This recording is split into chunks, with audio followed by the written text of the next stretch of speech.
Skin భయంకరమైన allergy వచ్చేసి రక్తాలు వచ్చేసి మొత్తం దారుణం అయిపోయింది చూడండి డాగ్స్. ఇటువంటి డాగ్స్ మీ ఏరియాలో ఎక్కడైనా కనపడితే నియోమాక్స్ డాక్టర్ గారి సలహా మేరకు ఈ ట్యాబ్లెట్స్ వేస్తున్నాం. మీరు కూడా మీ ఏరియాలో ఎక్కడైనా ఈ డాగ్స్ కనపడితే వీటికి వేయండి. ఆహారంలో 2 ట్యాబ్లెట్లు చెప్తున్నారు డాక్టర్లు, వాళ్ళు సలహా తీసుకునేయండి.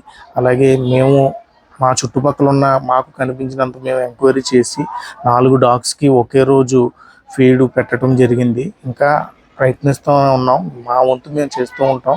ఇలాగ అన్ని ఏరియాలో కూడా చాలా డాగ్స్ ఉంటున్నాయి. మీ ఏరియాలో కూడా ఇటువంటి ఏవైనా కనపడితే ఒక్కో డాగ్ నుంచి ఇంకో డాగ్స్ కూడా వచ్చే వైరస్ ప్రమాదం ఉంది. వీటికి ఇలా ట్యాబ్లెట్స్ వేస్తే కనుక అక్కడితో ఆగి మినిమం ఒక 10 నుంచి 20 రోజుల లోపలనే క్యూర్ అయిపోతుందని డాక్టర్ గారు చెప్పారు. మళ్ళీ 20 రోజులు పోయిన తర్వాత మళ్ళీ ఎలా ఉన్నాయనేది మీ అందరికీ కూడా వీడియో తీసి పెడతాం. మీరు కూడా మీ ఏరియాలో కూడా పెట్టాలని కోరుకుంటూ థ్యాంక్ యూ ఫర్ వాచింగ్.